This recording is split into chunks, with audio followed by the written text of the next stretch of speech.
I'm really thrilled with this. We talked about whether we needed to have done this session before the UK elections, but actually I think there's lots to discuss post-elections too, and pre the American elections and otherwise. I'm really pleased to have got to know Helen Pankhurst a little bit over the last few months. Some of you will know she is a brilliant women's rights activist, scholar, writer, convener of all kinds. She has the heritage of activism, being the great-granddaughter of the famous suffragette Emmeline Pankhurst and granddaughter of Sylvia Pankhurst, who both led that movement. She has convened most recently in 2018, the Centenary Action Group, which is how we got to know each other when suddenly there was this idea that the Centenary Action Coalition to campaign for women's political participation needed to include business people. And I got a little bit involved. So that has been a real pleasure. Helen has also worked in development in Ethiopia and elsewhere for many years, and is the Chancellor at Suffolk University, which I didn't know until I looked it up, Helen. You kept that very quiet. So we will just kick off as we normally do. A huge welcome and thank you for taking the time. I know that you are always inundated with invitations to talk to all kinds of groups of people. Have you been anywhere interesting recently and talked in the last few weeks? What's been the best? I mean, what I love actually is the variety of people who are interested, from primary school through to University of the Third Age, clubs of different kinds. I was at the Special Forces Club recently, which you might thought might not have that much in common with. And of course, there was so much of interest to them, in particular around some of the militant tactics of the suffragettes and the fact that some of the surveillance methodologies were actually started through the police wanting to control what was going on and know more about what was going on. So yeah, very different types of audiences, and I love that. It's always interesting. No, but we're absolutely thrilled that you are here with us. And I wanted to start because we've got so much to talk about, both your work, your books, your interpretation of some of the things going on at the moment with elections. But I wanted just to take a step back and talk about, so you were born in Ethiopia. Yeah, and really, really influential on everything that I've done subsequently, really. My grandmother, Sylvia, went out to Ethiopia after having campaigned before going to Ethiopia because of Mussolini's invasion of the country. And she saw this as an act of oppression that was being ignored in the West, even although things like the Spanish Civil War had received a lot of attention. The fact that it was Africa meant that the left just didn't seem to be as interested as it had been on other campaigns, including, about what was going on in Russia, etc. So she took up the cause of Ethiopian liberation, and then ended up being invited to go and visit, and ended up campaigning not just against Mussolini, but also against the British state, which, having then supported the emperor to take back control, to use odd words that resonate in other odd ways. There was an attempt to turn parts of Ethiopia into a British protectorate, so she campaigned against that as well. So that was why she went. At that point, my father was an adult who'd finished university, had done his PhD thesis. And so he went with her. I think they were not initially convinced that they would stay, but they did stay. My mother joined. And so I was born in Addis and grew up there. And so very formative in my own sense of who I am. So lots of Brits. Were you just hanging out with expats? I would like to, No, I mean, Ethiopia didn't have that many British people. It had a slight, quite a significant number of links to Italy because of that colonial period. French had been used early on as a lingua kind of, for example, stamps and some of the modern ideas. The first train came through French influences. So there's a tiny bit of French, tiny bit of Italian, English, not much initially.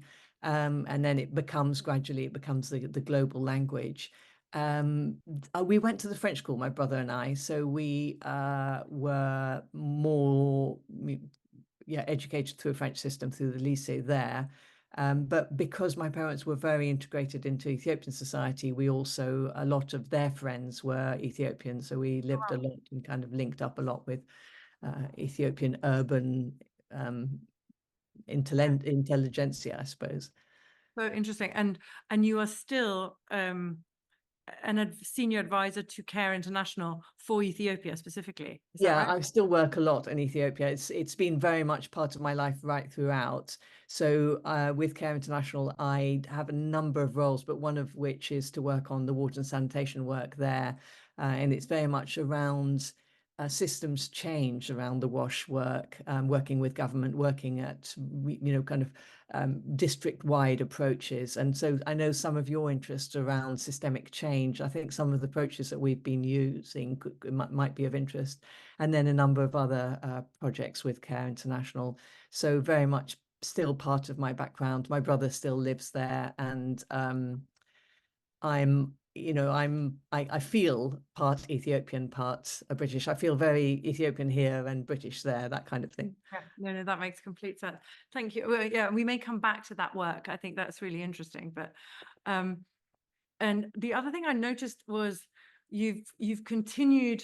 So whilst you've been an activist and it's clearly in your blood in many generations, you've continued to educate yourself and take more degrees and so on. And I just wanted to, I'm going to say, dig into that a bit. Why did you need to do that? You were clearly, as far as I can, when I read your sort of timeline, on a path. So I'm really interested in this links between academia and development work, or academia and any other type of work, Right. because the links are so interesting. I think I've also felt very interested in cross-disciplinary work. So within the academic world, I'm particularly interested in what we can learn from each other across different disciplines. Right. So and maybe also the international, having been brought up through different systems. So initially the French, then I moved to the UK, but I was still with a French education. Then I went to an international school in Wales, part of the United World Colleges. I was then university in Sussex, then in Edinburgh. I went to the States for a bit. So I think that interest in how different countries do education probably links into an interest in continuing, and also I'm still now connected through some of the work I do in Manchester. I'm very much connected with the Manchester universities, and now with Suffolk University as well. And I think that, thinking, researching, linking what you do with what you understand is so much more powerful than just blindly doing, or actually just being in an ivory tower and not really thinking about what the world is actually like. No, thank you. And do you see in the countries that you have moved and that you're working in, that those different approaches, I guess, to education play a huge role in what we'll talk about as your main activity of women's rights and representation? Yeah, I mean, the different countries have such different ways of thinking about what education is about. As a young girl, I was very aware of how formal education was framed in very masculine ways. A lot of the teachers at the time were men. A lot of the ways of learning were archetypally, you've got the teacher who speaks and the kids who listen. It was very formal writing. There was some learning by heart through the French system, much less so through the English and the international ones. And then I think the globally, the importance of education as a form of freedom for women, but the constraints, the reality of girls' experience, the reality of girls' experience of violence and sexual abuse through schools or on the way to schools, to and from schools. So the context of education and girls and women's experiences something that, yes, is very, very, very important to look at. I think both the content of what they learn and the process around which they learn. Yes, no, and of course it's a known fact that getting to I was going to say net zero, but containing climate change, one of the biggest things we can do is educate women and children more globally. That will have an enormous effect on the environment, and our chances of I was going to say taming the planet, but that's not the words I'm looking for, but having a planet that humans can continue to live on. So it's interesting how that interlinkage happens.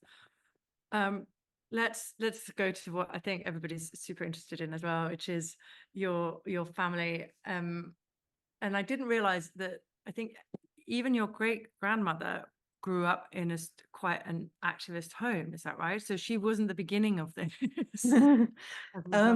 Yes, I suppose that's right. So she grew up in Manchester, and Moss Side was where she was born. And at the time, Manchester was the radical centre of the UK. It was where you had a lot of the development of change through industry, industrial revolution, but also a lot of the progressive thinking and radical thinking about challenging how the country would be governed, including things like the Peterloo massacre, which was a massacre of people demanding more of the rights to engage, to vote, of male franchise. So they grew up, so Emmeline grew up in that context. Also, you've got the beginnings of campaigns, or quite a lot of campaigns around abolition of slavery. So she was involved in that, and then starts to hear through her mother about some of the campaigning on women's rights. And then that becomes, through her husband, through Richard Pankhurst, that becomes the dominant cause that she's associated with. But definitely context and community and where she lives, family and place influence her very significantly. And then on to her daughter, and a huge change, and maybe this is when we talk a little bit about I guess the progress we've made, and you've written several books, and when we spoke it's like, well, I don't think we need to go deep into what the book says, but you've done a brilliant job in Deeds Not Words, talking about what is the progress that has been made, that came from particularly members of your family and others at that time. Do you want to just take us through where you think that is now? Let me just say a couple more things about the suffragette movement, because I think they're important backdrops to a lot of issues subsequently. One of which is that there was this disagreement about how to campaign, militancy or not. There were disagreements about what the role of men should be in a women's rights movement. There were disagreements about whether this is just about the vote, or whether you needed to connect it to other issues around economic rights, or issues around rights to children and decision-making over the children, etc. Do you just keep it on is the vote the entrance to everything else, the gatekeeper of everything else, or do you campaign with other issues? Do you align your causes with other causes? So, for example, at the time, issues around Irish Home Rule, or links to poverty-related campaigning, or do you just focus on the vote? And then within my family, you have massive differences of opinion on this and schisms. So in the end, there is such a disagreement that they are no longer on speaking terms. And there are other reasons why these dynamics play in. I think within families, there's often all sorts of other stuff, personal stuff that comes into it. So, but by the end, you've got Emmeline and her oldest daughter, Christabel, who become more and more militant, and more dictatorial. They see this as a battle, and in a battle you listen to the leaders, you do what you're told. And then Sylvia, my grandmother, and to some extent Adela, her younger sister, but Adela's complicated, and I'll put her to the side for the moment. She ends up in Australia, but Sylvia feels that this should be about democracy. If it's about voice, then you have to have everybody engaged in the decision making. She also feels this is about issues around the links with poverty, and it should be it shouldn't be campaigning just for middle class women to get the vote, but it should be about wider enfranchisement. And they end up on very, very different views about how to take things forward. Also, Emmeline and Christabel become more and more right-wing, so they become, in essence, conservative supporters. They are. Sylvia's very much left-wing. She's a socialist and stays there most of her life.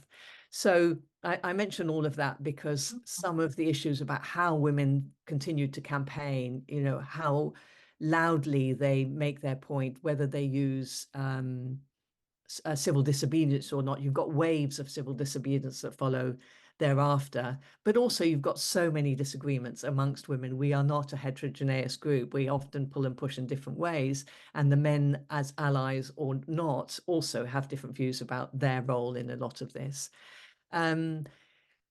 When we look at how far things have changed, so the book you mentioned, These Not Words, a story of women's rights then and now, I do this thing of, if in 2018, and it was published for the centenary of when some women got the vote, and literally launched on the day, the 6th of February, if they were sitting here amongst us, if they were on this Zoom call here with us, if we extend the analogy, what would they say about the progress? What would they feel? You know, would they say, "Oh, well, job done"?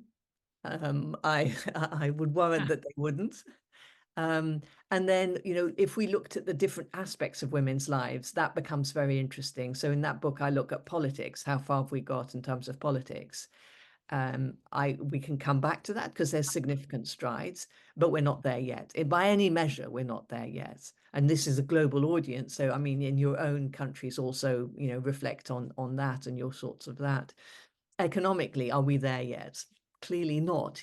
Yes, there's been progress, but if we look at the pay gap, the pension gap, the wealth gap, the whole ways in which leadership is constructed, the whole flexibility of not, or understanding or not, of the real world for most people, there's still so much to be done. And then what about the issue of violence against women? And there I'll pause, because it's actually that factor, that single factor, that I think pushes everything back.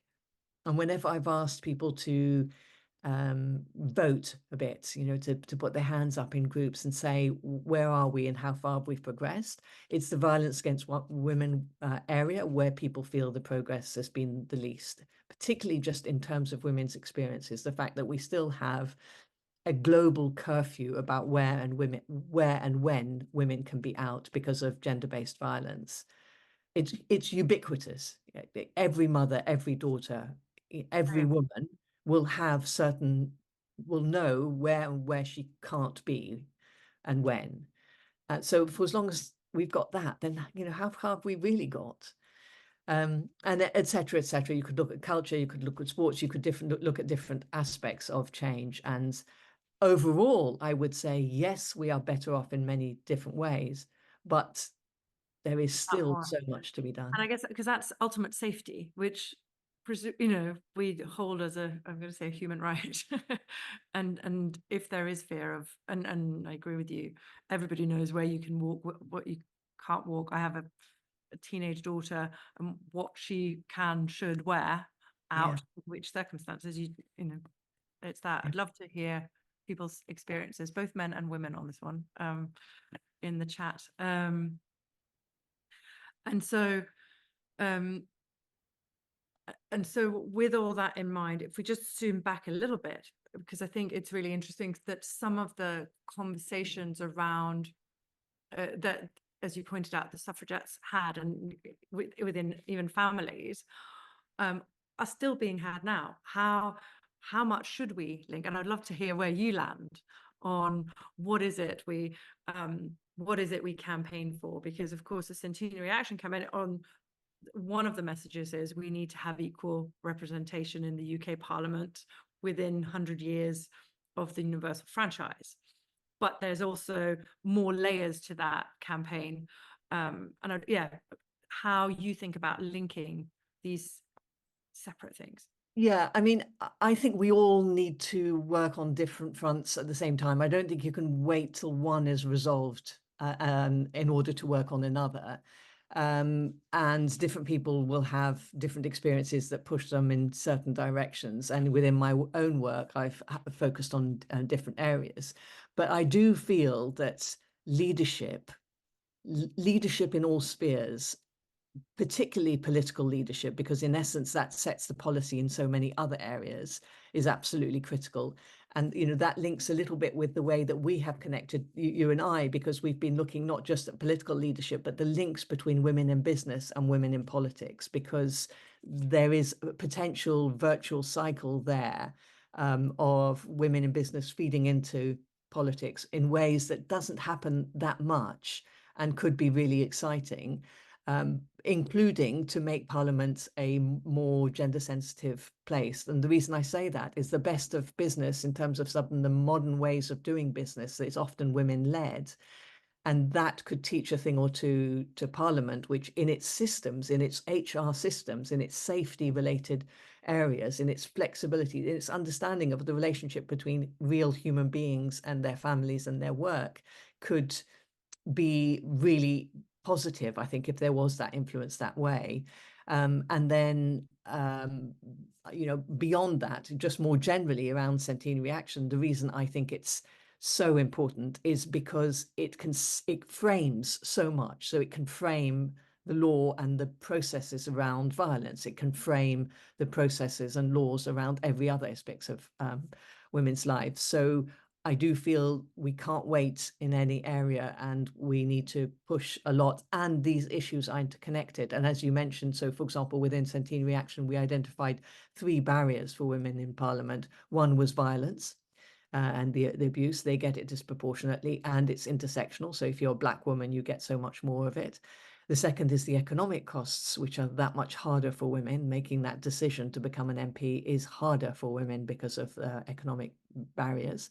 And then the third is around the whole culture and norms, which are linked to society's culture and norms. So, historically, you had a man as an MP, and you had a mother or wife who would facilitate him being an MP. And that hidden work was hidden. It was absolutely imperative. It made things happen, but it was hidden. Now, when you've got women MPs with, say, male husbands or, say, a father figure, they're not used to that support role. It's a much more uncomfortable role, and society doesn't quite know how to do that. So it fits back into that point that all of these things are interconnected. Absolutely. And I think John, this morning, my colleague pointed out that apparently the death in action numbers are higher for MPs in the UK than for police in the UK, which terrified me. Can you talk? Do you have more of those type the sort of statistics on? You mentioned obviously the intersectionality. Women get more death threats and have a harder time. Black women even further. Yeah, I mean, it's any woman that raises herself to be politically visible is in danger of getting a lot of online abuse. For some reason in politics, maybe because you're representing your constituency, it seems to be particularly high. But quite frankly, it's anybody. So a sportswoman who becomes successful, um, a businesswoman who becomes successful, a pop star who becomes successful, an actor, etc., etc. So it's got something to do with women emerging as leaders, as visible, successful people that are then stamped on through social media. And there's a danger of that trickling into real physical abuse, as we have seen in a couple of cases in terms of the deaths of a male MP and a female MP. But you can't just say it's just online abuse. It does link into physical violence. And yeah, which is it's terrifying. And it brings me back to, so why would anybody do it? And why have you got a campaign to get more women into Parliament? Let's just start that again. Because every single woman MP and male MP will say it's the best job in the world. So despite all of that, they would say, yes, let's be honest about the levels of abuse. Let's do things about it. Let's make it a less terrifying context. But don't not do it because of that, because this is the way that change happens. And it is an amazing job. And your sense of being able to achieve things is phenomenal. So the solution is for people to engage and make that world a safer world and the world around it a safer world, not to shrink in and say, well, we can't do it and let's just go back into our homes and our kitchens and forget the rest of the world. And on a practical note, will you just take us through the campaign a little bit more? I just want, and maybe how people who are in the UK could engage on that. Yeah, so Centenary Action was started in 2018, which was the centenary of when some women got the vote in the UK. Initially, there was an age and property difference between men and women. And then in 1928, so 10 years later, women got the right to vote equally with men. So in 2018, we thought, okay, things have got better. We've got more women in Parliament, but we haven't got equal representation in Parliament. So let's use the 10 years between 2018 and 2028 to push for change. So that's what we're doing. We have now, since the last election, we have moved from 35% of women, which, by the way, positioned the UK as 46th in the world.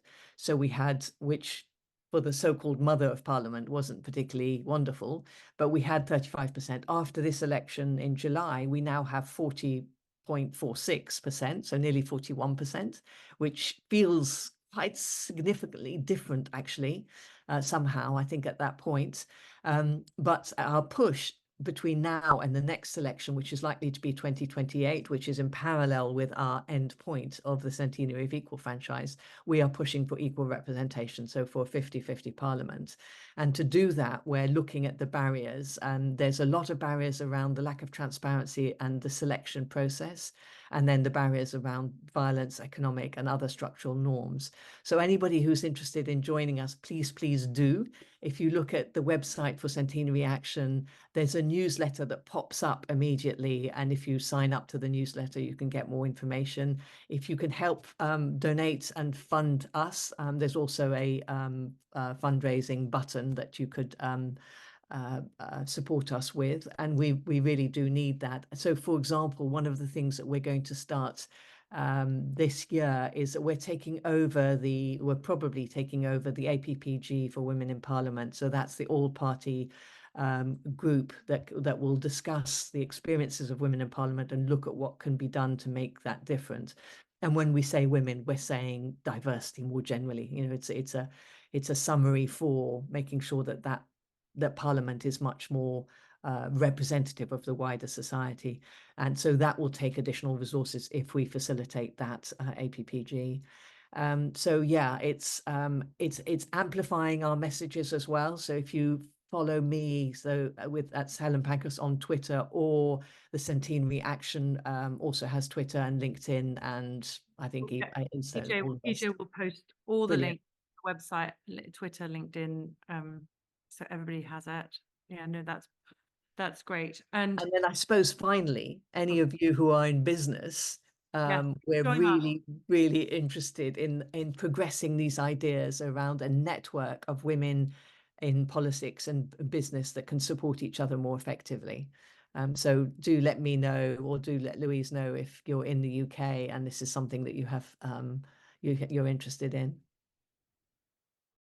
Yes, please. And I'm aware some of this discussion is going to be UK based, but I see, there we go. I see a couple of people writing comments, probably worth just reading. Carrie, I see you. Yeah, I'll read it out. Gender-based violence evokes thought for me of violence writ large. Of course, it starts in the personal, but as an American, troubled that violence is endemic to our history and our current culture, including as it relates to how we commit violence against living systems. So absolutely. Yeah, couldn't agree more. There's something about violence against ourselves makes it easier to commit the crimes we are committing against other living systems, and nature and the planet at large. Or there's more things coming. Lots of comments rather than questions. I'm ending on a question, well, not ending, but there's a question from Greg on academic disciplines. And if you reflect on them, where has a critique of a discipline had the biggest impact for change and for the future? Which academic disciplines would you most like to now to change? That is a lovely question. Can I turn it back and say, do you have any views from your own perspectives? It'll give me a bit of time to think. So Can you put the, can they be? Greg? You can unmute Greg if you want, and if you have perspective on it, where are you? Sorry, I'm walking along a road. That's all right. Thank you for So no asking. picture.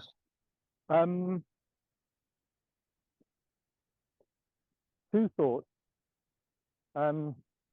One relates to economics, and which is a fairly obvious thing to be looking at external impact, not just simply measures of GDP, but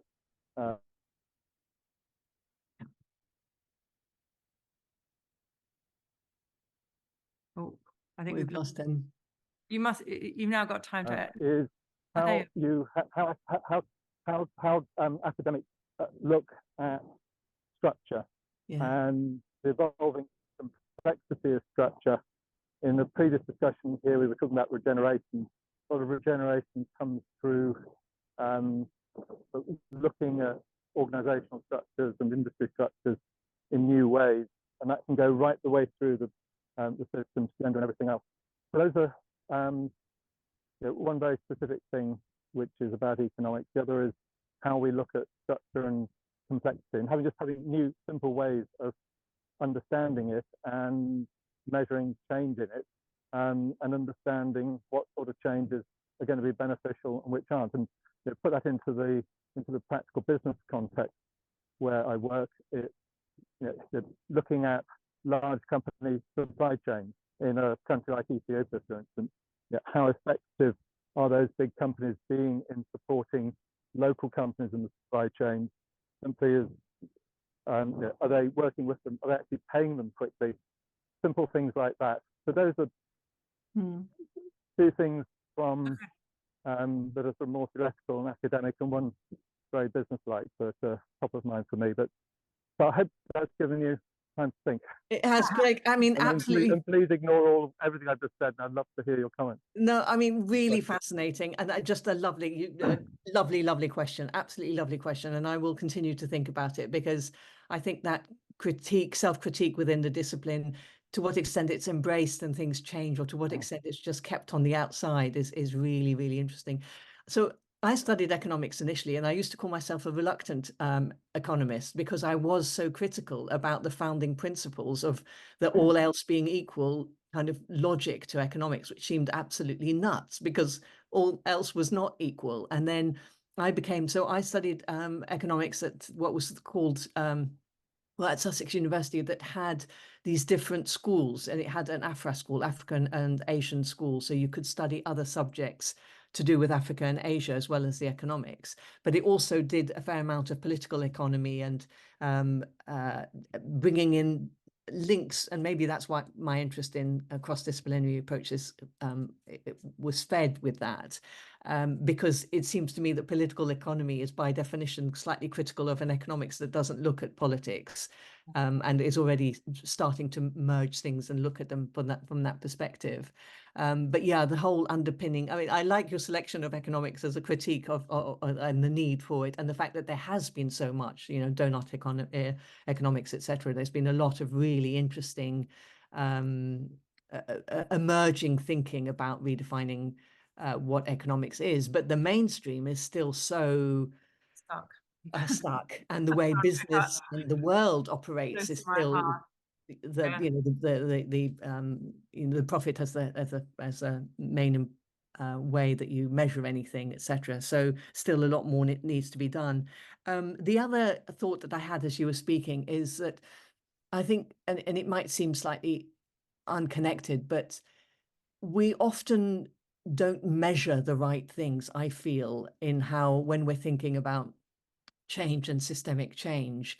And I say that because of one of the other initiatives we haven't mentioned, but with the Manchester Hat, I work on something called GM for Women, which is looking at how far women's lives have or haven't changed, again, in the 10 years between 2018 and 2028. And what we did is we took data with 10 indicators looking at or available data on what's happening to women and girls across violence, politics, economics, etc.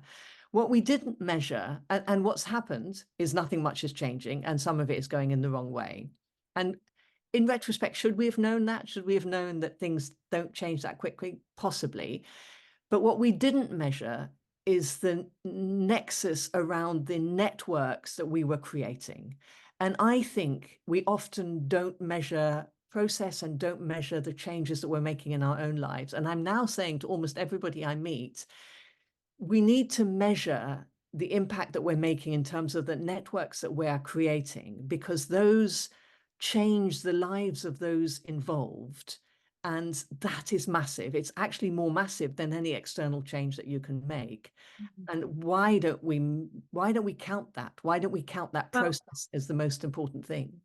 Well, it comes back to the economics, right? And I studied economics too, but with politics and a bit of philosophy, and it comes back to that we are not in economics taught to measure relations as valuable, or hence the networks, at least to my mind, which is why some of those, whether donut economics, moral economics, regenerative economics, that we've talked about on this book club quite a lot, is so important. And how do we all know that the most important things are not the things we're measuring, so why? And even when we then measure impact, there's a couple of interesting questions I want to get to. I will get to them in a second, but I want to almost come back to that piece around progress, and maybe hold up the women's rights movement and the climate activist movement on two fronts. So on that complexity front and the recommendation. So some people say we just need to get CO2 under control as fast as possible, stop focusing on anything else. And then you have the other piece, which is the social justice, and you cannot have climate, you cannot solve climate without climate justice. So one question on what would your sort of recommendation be, having looked at activism and progress in that field? Is it to be really specific, and or divide it up? Some people are looking at, at justice and poverty, and other people look at climate, or how do we look at that intersection? So one piece around that, and then I want to come back to civil disobedience, particularly what's been happening around the world that seems to be a trend that might hamper activism. Yeah, I mean, again, really interesting. A lot of the work that I've done in CARE International, which is both a humanitarian and a development organization, is around the link between gender justice and climate justice. So the argument there is that unless you address the reality that it's the poorest women in the world that are disproportionately affected, they're the less mobile when it comes to emergencies linked to climate, they are responsible for kids, etc., elderly, all the rest of it. So they are at the front end, on the receiving end of the climate problems, and yet their voice is the least heard when it comes to policymakers, etc. So climate justice, gender justice, we always talk about as being linked. But in terms of what you focus on, I go back to, again, actually, this is something that CARE uses and I've used in my book, and I think about when I'm thinking about the suffragette movement or any social cause, is that there are three aspects to it. There's the agency of the individuals. Nothing changes, nothing happens without the agency of individuals wanting to make a difference. That counts, that matters, because they go on to do many other things that can have their ripple effects of change.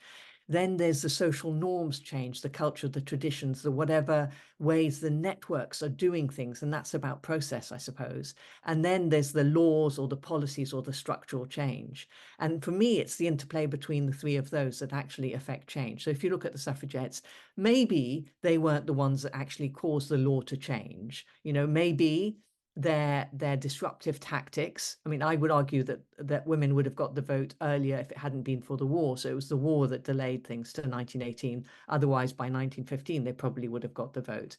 Most of Parliament was in favour of it. It was only the leaders that were against. So, you know, without the war, we would have got the vote earlier. But many people argue that the disruptive tactics, and read the parallels to the environmental movement right now, that the disruptive tactics might delay things, to which my argument is the disruptive tactics create that social norms, the agency of individuals, that forced conversation around it, and that becomes very powerful. So in 100 years' time, when people look back at what happened in terms of environmental activism, it is those who did something that will be remembered as the heroes, not those who argued against disruptive tactics. Having said that, there is the question about what's the most effective, and does disruption actually create a backlash which is not an effective tool. And I think I'm amongst those, like my grandmother was, as a critique of Christabel and Emmeline, that actually you need to carry people along with you. So do amazing, funny stunts, get people really engaged in the issues, but don't do things that are going to be, I mean, like the Stonehenge attacks. Don't do things that are really stupid and going to alienate people. Yeah, so I think I've tried to answer both in a connected way. No, absolutely. And I guess with the what we're seeing is this crackdown, I guess that's the follow-on question, is a crackdown on civil disobedience across the world, actually, where it's becoming harder or more punishable by or more harshly punishable to take action. So we've just seen some UK activists get 4 and 5 years in prison for a Zoom call planning disruption, which you know, I think is ludicrous and horrific, but it is set to have some ripple effects across the world, that if this is how the UK can treat their citizens, then others will take that up. I think John has popped in a question on this about where does violence fit in, and Andreas Malm in How to Blow Up a Pipeline quotes suffragism as example of process only happening, when the horse races were disrupted and bricks thrown and so on. So you've made that point, I guess. Yeah, I mean, I suppose when we think about violence, I do this for the suffragettes, and I think we should be doing it for the climate change, is that when people say they were militant, they firebombed, they broke windows, yes, they did. Let's look at why they did that, and how incredibly difficult that must have been for women, you know, to do those things at the time over 100 years ago. So they were challenging the norms of what this gentle, well-behaved women seldom make history type stuff. They were far from well-behaved. But they only did that because of a state, a democratic state with all the power in its control. This democratic state silenced them. They refused to be silenced. And then you have a ratcheting up. They refuse to be silenced. They are imprisoned. They refuse to be silenced into prison. They go on they go on hunger strike. The state then force feeds them, realizes the danger of them, and then you have the cat and mouse act that releases them and then gets them back in prison and releases them, etc. So whose responsibility is it for that violence? It is the relationship between a state with all of its power cracking down on civil rights of protest that we have to be speaking about with the same voice at which we speak about the militancy of the campaigners. One wouldn't happen without the other. And I also think that there are other tactics that need to be explored more and can be more effective. So I'm critical of some of the militant actions, but I'm understanding it, and I would say that their right must be protected. Yes. No, thank you. I think that's wonderful. I'd love to hear what you some other tactics you think could be employed. So that's the fun and the bringing people along, I'm assuming. When it then comes to personal relationships, because I think this is really interesting, is when does it become unacceptable? And if I'm sticking a little bit with the climate action at the moment, but for example, there are, of course, good people around us who are working for fossil fuel companies. When does that become socially unacceptable, or when does it become socially acceptable to say, I'm really sorry, my child can't play with yours because you're ruining the world, or we're not going for dinner because I get the sense that that's brewing under. I don't know how everybody else is feeling on the call about that, but how large do you think we should be in those personal relationships? Again, I'm not sure. Fascinating. How much responsibility do we give to those who are going la la la and or more actively engaging? But then what about those people who are taking planes, who are flying? Yeah, it's a really difficult one, isn't it? And presumably we have to take planes to get to Ethiopia and other places. Indeed. Or we are complicit in wanting to go somewhere warm for our holidays, even less worthy. Yes. We want to go to somewhere really lovely and warm and different with very good food, and we put aside our principles and we do just that. Yes. And as Carrie's saying, or eating Yeah. meat, Yeah. all complicit. We're Yeah. all climate hypocrites, really. Yeah. It's We just are, but maybe in the same frame. I think we all are complicit. We need to acknowledge it. We need to look internally, but we also need to do something. Whatever we do things as well. And then, hopefully we do a bit more, etc. And together, that makes a difference. And we also identify what's the most strategic. I mean, back to systems change. Where is what we're doing actually just making our lives miserable and not having an impact, and where can we ensure system change? Where can we collectively make that difference? yeah, and put our efforts into that direction. Obviously, Rita's put a really interesting question I'm going to jump to, which says students in the US are using civil disobedience, but to bring the private sector back into conversation, some corporates are planning to hold this against them in job interviews enabled by tech like facial recognition,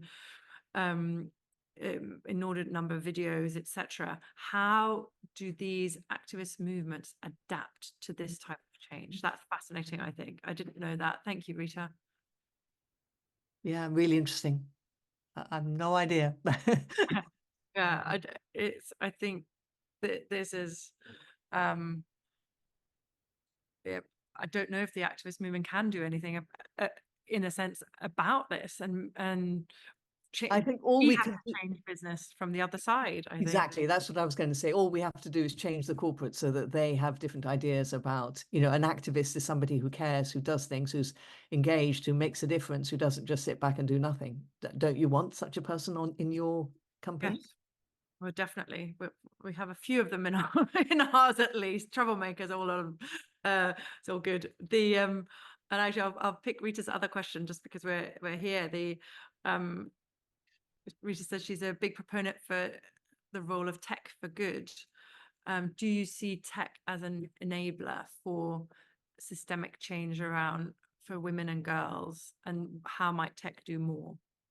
So tech is a tool. I think it's potentially brilliant and potentially horrible, depending on who has the power and for what use it is put. The danger is we live in a patriarchal society, patriarchal capitalist society that doesn't care too much about the people, falling on the wayside, and, add to that the environmental points we've made already. So the pull factors into areas of danger, I think, are very significant, but so is an awareness of that. And there are many people I know who are working and using tech in ways that can be and are transformative. Which one will win out in the end? I don't know. What do you think? Well, a little bit like you, I think that we need to use tech for good, and we need, thankfully there are several brilliant people, and lots of them women, who are in that space.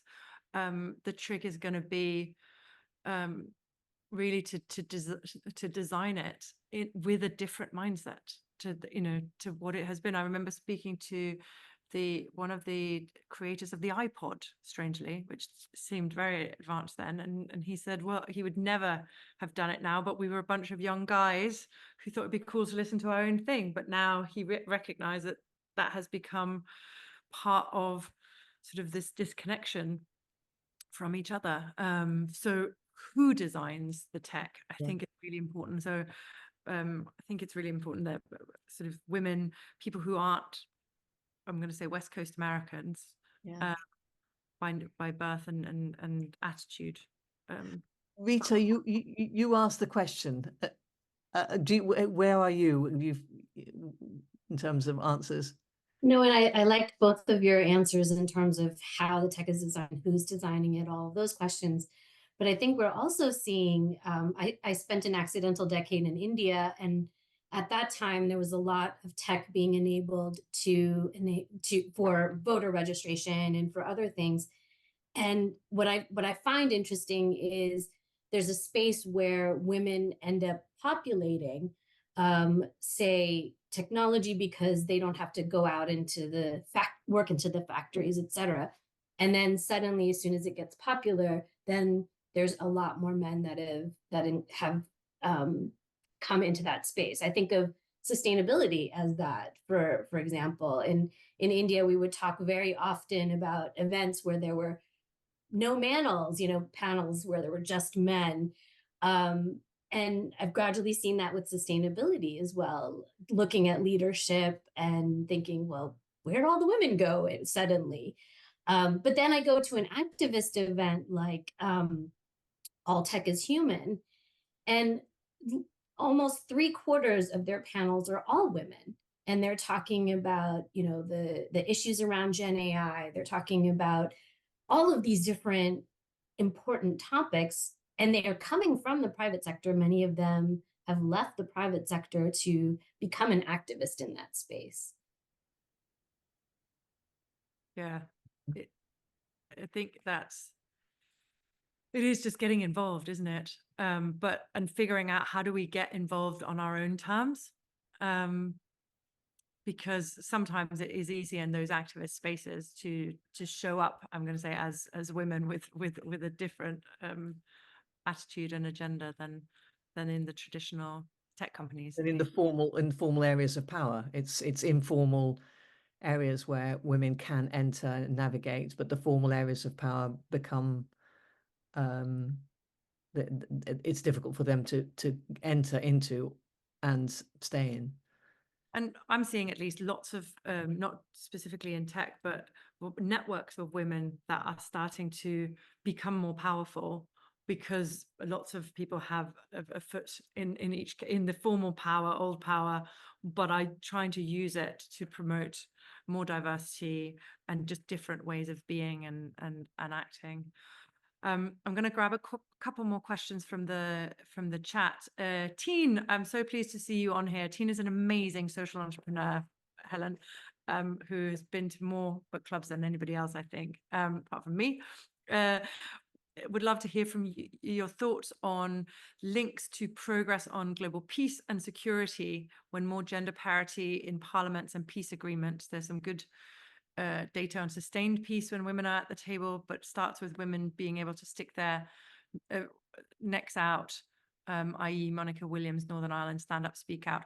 I'm going to make one little interjection here, which is that we will have Scilla Elworthy, who did the business plan for peace, and this is her focus area, coming on book club in a few months. So just look forward to that. But Helen, I would be really interested to hear you on this. Yeah, I mean, there have been studies about the extent to which having women in leadership positions in parliaments has or has not affected peace processes, and the statistics are very clear that they have, that both actually on peace and on environmental issues. There's quite a lot of research in this area.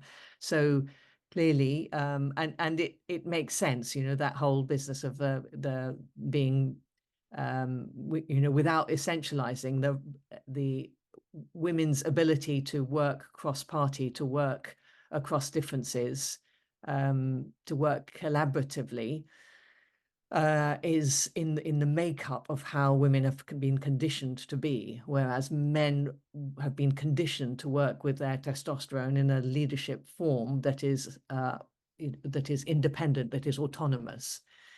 So I think the studies have shown that out. The studies also show that when you've only got a few women in any parliament or any leadership positions, they often behave in the same way as the norm. So they behave like men.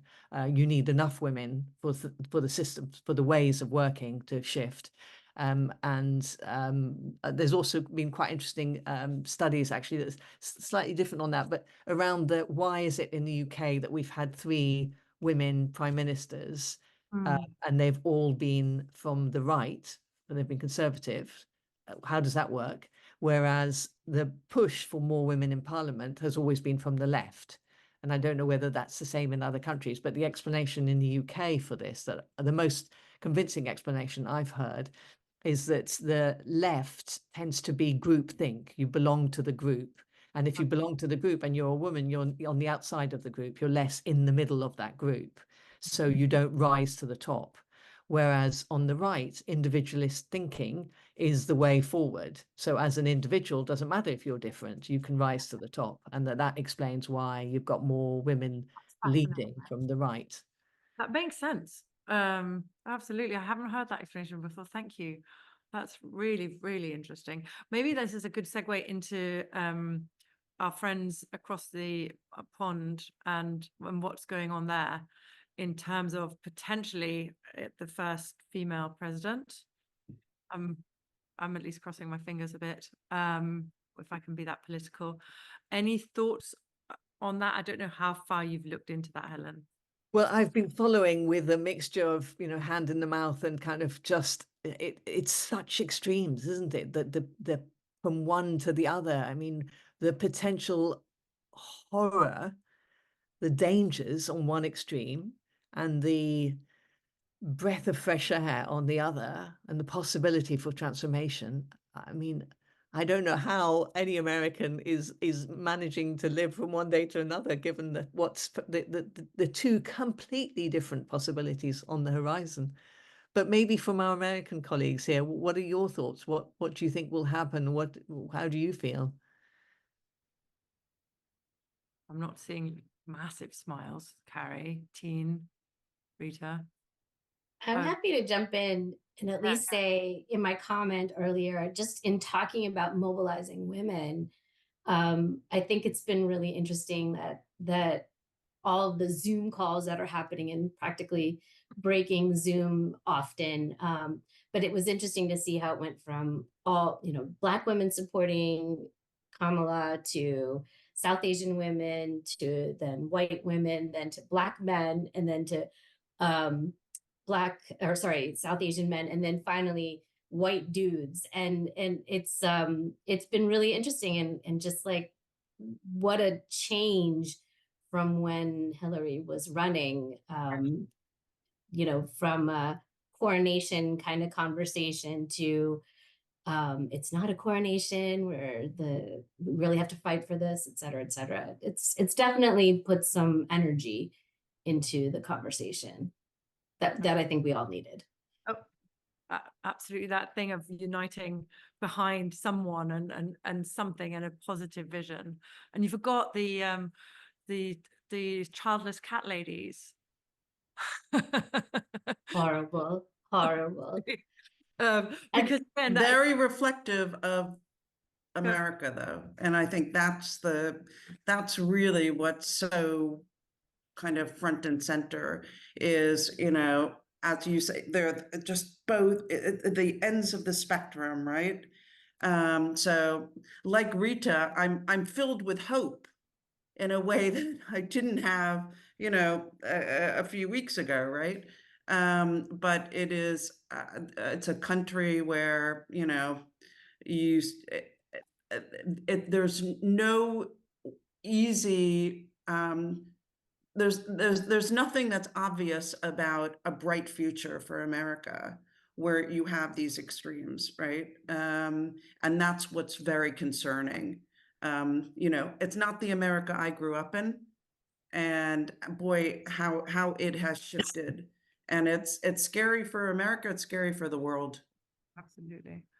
And I guess what will be interesting is, you know, if this mobilization continues, we will obviously see increased, I'm going to say increased, at least online violence, if not, and abuse of the candidate, but also the supporters, which is what we saw in some cases in the UK election for female MP candidates.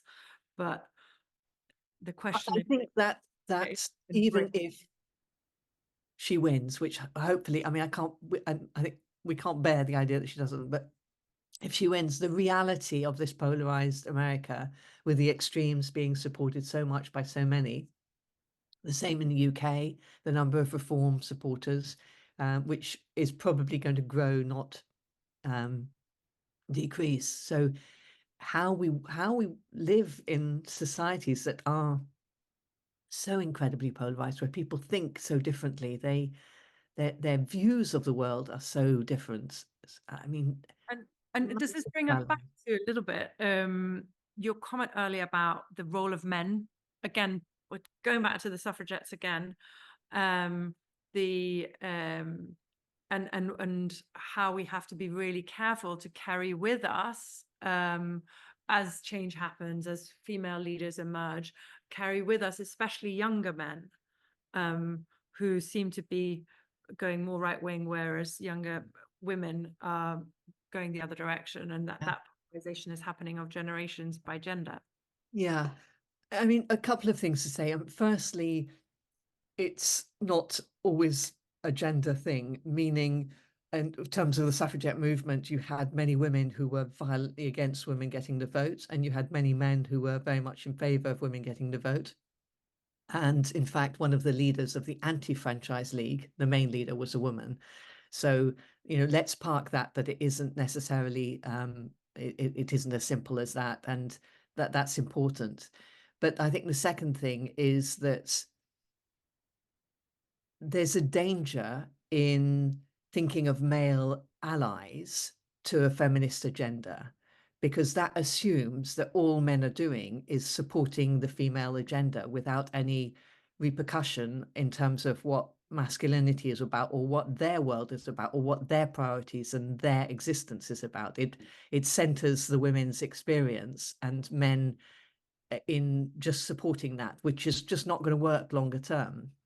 It has to be about a reconditioning and a rethinking from everybody about how men and women function, and allowing people to be very different based on their own ways of being and their own characteristics, rather than this necessary dichotomy between male and female. So I think some ways of encouraging that richer conversation about how men and women relate to each other, work with each other, how work and home operates, how parenting operates, in ways that value everybody and doesn't pigeonhole you by gender, I think is really important. And then let me put that aside, and then let's look at the reality, which is that we also have this rise of the wooing of young boys and young men to a very different idea about what the world can look like. And they have that counter role model with the Andrew Tates of this world and people like that, that are now much, much more visible than I think they were 10 years ago. So that needs to be looked at. And unless it does, we are heading in a direction of a very of a split between the way many girls and women are thinking, and many men and boys are thinking. And then when they get together, what happens then if you've got completely different views of what the world is like and what identity is all about, and so on? So I think you're right, it is a real danger. Really interesting dilemma that with how we handle that. I'm going to sort of slightly build on that. Sophie asked about your thoughts on the characterization of nature and earth as feminine, like Mother Earth. She's saying there is undoubtedly important spiritual link. However, there is substantial literature that discusses how this gendered framing of nature has acted as a way to perpetuate environmental destruction, given that violence against women and anything feminine has for so long been the norm even. What are your thoughts on how we might honor spiritual correlation while acknowledging the risks of essentializing nature and the feminine in this way? Thanks, Soph.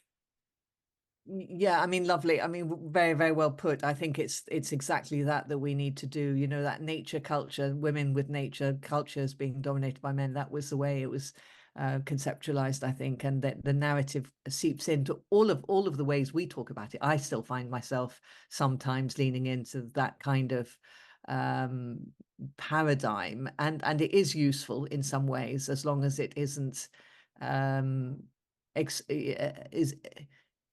I think, you know, language is interesting and concepts are interesting, aren't they? Because we use them as a simplifying tools, as analytical tools, but every single one of them is problematic, and we need to, and back almost to Greg's point about being critical of any discipline. We use concept, we use framings, and they help us, they explain things, but they're also problematic inherently.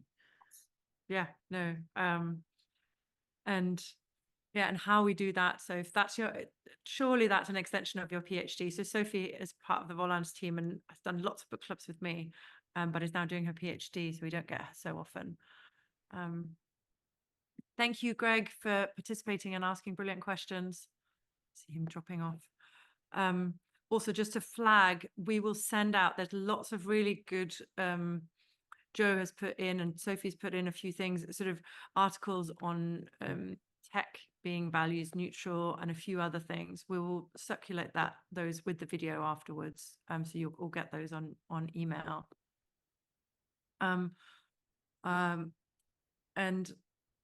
maybe this is time to dig into, you mentioned this with care and the link between gender justice and climate justice, because I've been not ignoring but saving a question from Elspeth on how we ensure that human and women's rights are central to the sustainability debate.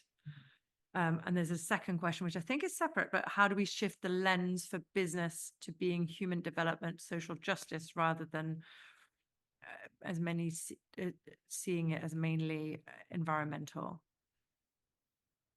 So the first of those, can you just repeat it again? Actually, just the wording of it. Ensuring, because I think this is straight in your wheelhouse. Ensuring that human and women's rights are central to the sustainability debate. Let's start there. Yeah. I mean, if we don't, if we bring the understanding of power and social dynamics later on, then we are perpetuating all of the ways in which the world has not resolved problems because it's thought of a technical solution without understanding that it's people that use that technology. You know, so violence, is it caused by weapons? And in the media, you'll always see reference to the weapons that were used, or is it caused by people conditioned to and behaving in certain ways?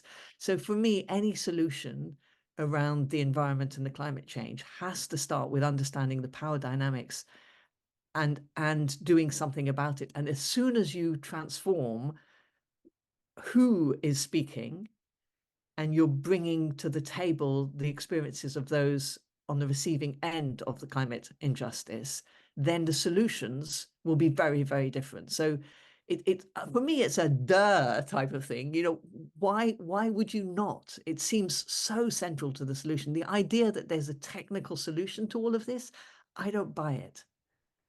You know, I really think that we have to have the people in the room who are most impacted, that representation matters. If you address representation, so much else follows. It's back to the politics as well.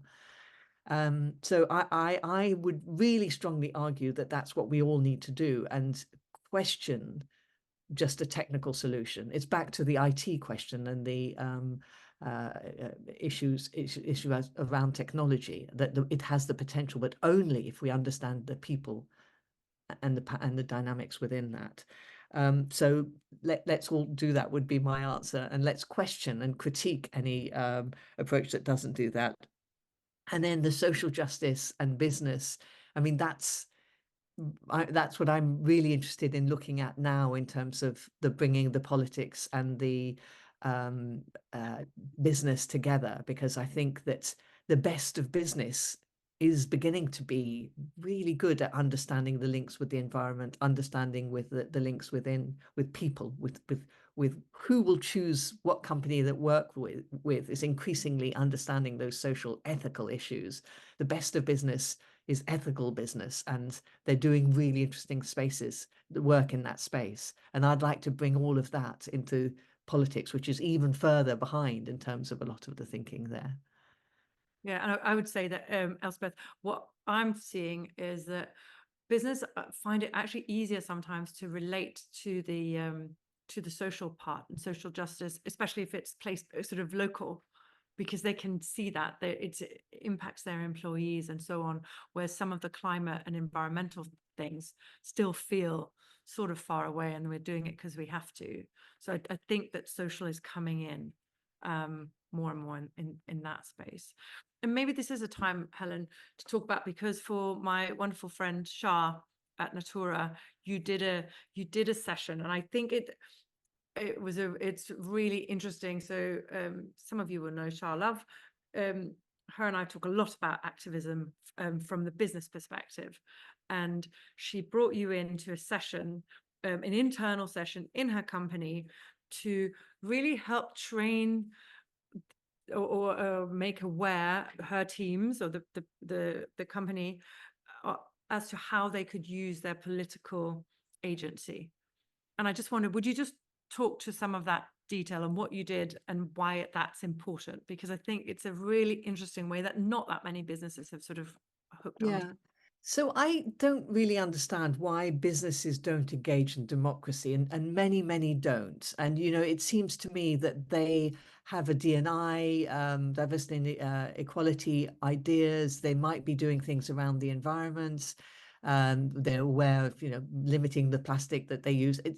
There are things that are being done in those spaces, but there is very little overt engagement in democracy. And yet good democracy and good business world, you know, the two come together, and they are massive forces potentially for good. So the idea was, why can't we be encouraging businesses to encourage their staff to vote, to encourage them by providing the information about the deadlines for voter registration, what kind of ID was required, whether there was proxy voting, how that works, whether they're postal voting, how that works.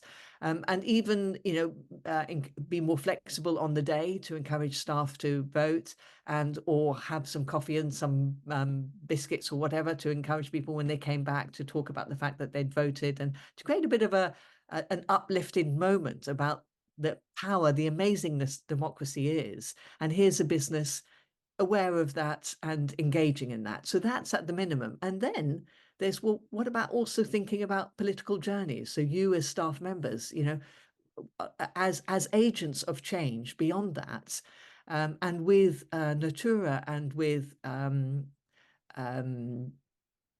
The other company, was it Avon? Avon, thank you. With Avon, their model is about women's economic empowerment.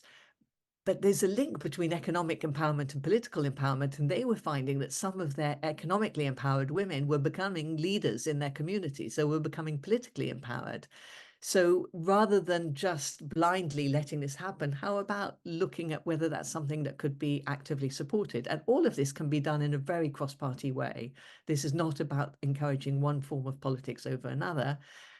It's just about saying, as responsible businesses, could we engage more in the democracy space?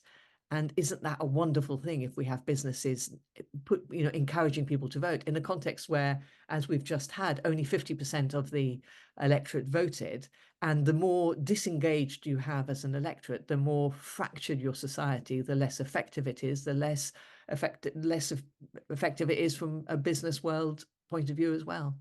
So that was what it was about. No, thank you. And I'm going to come back to it. I'm just seeing a couple of notes from Rita and Joe. I want to just pick up on your comments because you're absolutely right. We've actually at Volans been doing quite a lot of work on transparency on climate lobbying in particular, and developed some methodologies that investors are asking companies to reveal how are they lobbying, and whether those and how their trade associations are lobbying on their behalf in order, and that lobbying, is it really in line with science and the climate goals they're talking about? So I think there's good stuff happening on that, by the way, because you're absolutely right. What I thought was so interesting was this idea of a company encouraging their employees to go and do something separate, and that links to, I think it's Carrie who put in the chat earlier, whether there was a way of bringing the centenary campaign to the US, or spawning something similar, which I think would be fantastic. But one way of doing it, one of the toolboxes we were talking about was encouraging people to vote, understanding what the deadlines are, how to do it, making it a bit of a thing, whatever they are going to vote for. Obviously, companies shouldn't get involved in that, but yeah. Yeah, that's right. So, I mean, some companies are advocating on particular things in the democratic space, but for me, it's about the staff's engagement. It's about that, what you've just explained, which I haven't seen that much of. There's, I think, a bit more in the States, with some companies doing more in that space than there have been in the UK. And by the way, in terms of spawning a centenary reaction in the States, I mean, apparently the data there around the number of women senators, etc., it's not monitored as much as it is in the UK. So I have a friend who tried to find out what the figures is. So I can tell you that we now have 40.46% of women in Parliament. Do you know the figure for in the States? And my sense is that it's not a figure that people know. It's just not a number that's campaigned on. And I think it should be, because I think numbers help. Yeah. And any other tips to give to Carrie or anybody else who wants to try and encourage that representation in the US? I mean, maybe learn from our mistakes in that we worked cross-party with the wings of the feminist wings of the parties, so Labour Women's Network, Conservative Women's Organisation, etc., and then civil society, lots and lots of civil society organisations, and all of that's been working well. But we thought we didn't until very recently start working with businesses. So if you're going to do this, do think about the business world and the links there, because I think they are so important in the democratic space and should be brought in from the beginning. And then I think the cross-party thing is really important, difficult, especially given the schisms in the States, especially given the way that's increasing now, but fundamentally more important. And then do it with a group. I mean, so Centenary is a coalition that we brought lots of people together when we first started, and it's always much nicer campaigning with others and trying to do anything on your own. And B, it then meant this kind of intersectional interests were represented from the beginning. So we had things like Muslim Women's Network, we had Mumsnet, the WI, so different hinterland constituencies of those who are coming together to try and push for this. And you can also just do it for one moment. So come together, maybe there's not enough time for the election, but it could be as the baseline. It could be the equivalent of my 2018 is your 2024. And then you take it from there. What do you think, Carrie? Carrie's running amazing systems change pieces already, so she may be busy. And thank you for putting the numbers in. It looks like the record for women in Senate was 25% in 2021, and in the House 28.7% is the record ever. Okay. Representation of women. So there's a bit of way to go there. And is that used actively by organizations pushing for change? No, No. not that any of us know. I don't Okay. know. Okay. So there's space, Helen. Well, Tina. Yeah, exactly. Great. We're almost at time. I'm just checking that I've asked all the questions. Karen, I'm going to save your leadership question. We'll do that. Is that okay? John has asked a question saying, thank you for all you've done, but is your great parentage sometimes a burden? I think that's it. I mean, I think not. I do sometimes wonder what I would have done if I hadn't had it, but it's been such an interesting life that I've had, and I wouldn't have had all of the very peculiar things I've ended up doing as a consequence of it. And so I have loved it. I have gained so much from it. You know, sometimes like being in the publicly visible, I think a lot of people sometimes wish for anonymity. And I have moments, for example, I sometimes think if I'm in a dentist chair and there's a dentist who's a man who might have some aggrieved issue around women's rights, might I be worried at that point? That apart, in general, it's been a privilege, and I really have enjoyed it. So no, the Oh, answer to that one. good. I'm glad, because we're very privileged to have you do all this work for all of us, really.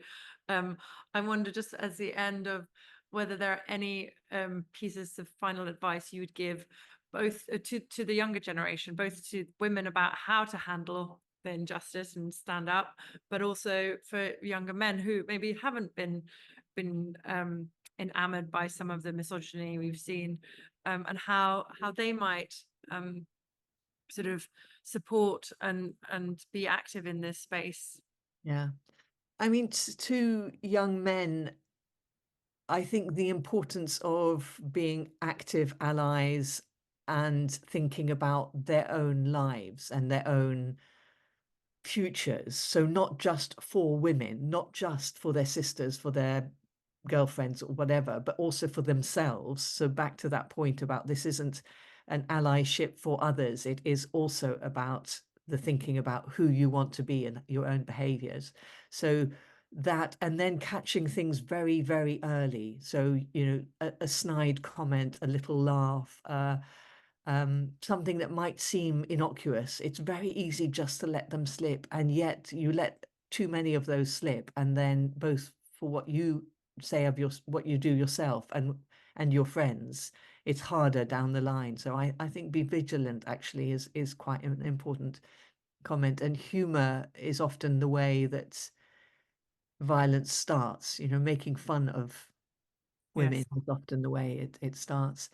And then for everybody, really, the small initiatives matter. You can't just do the big things. Small incremental change, I'm a great believer in, and you can, you know, also do the systemic ones, but the small ones matter. And then I often think about a comment that the Adela, I mentioned Adela was the complicated, the youngest daughter. So she ended up living in Australia, and her politics went all over the place. I won't even try and summarize them, but but she was very much aware of the environment, and her granddaughter, Susan, said to me that her memory of her was walking when she was 9-year-old with her grandmother, and her grandmother asked her to pick up some rubbish that was on the ground, and Susan looked at her grandmother and said, "Why? Me picking up that bit of rubbish isn't going to make a difference." And Adela says, "It will make a difference to your relationship to the problem." And I feel that is a really good summary about we can make a difference. And in a way, it's back to that networks. We make a difference to the world around us and to the networks of those that we can influence, our siblings, our friends, our cohorts, the people that we engage with. And that might seem insignificant, but actually it is incredibly powerful. So I think, yeah, those would be my words. Wonderful. I think those are brilliant words to end on. Thank you so much. I can see lots of positive comments already saying one of the favorite book clubs in the series. Thank you, Lucy. And Teen, the same thing. It's such a privilege to have you, Helen. I look forward to our next session with the business women. Yeah, thank you. Great. And for those of you in the UK, please join us. We need more. Thank There we you. go. Real pleasure and some lovely questions and ones I will think about in the future as well. Everyone. Great. Thank Lovely. you. Take care. Goodbye all. Thank you. Bye, everybody. Thank you. Bye.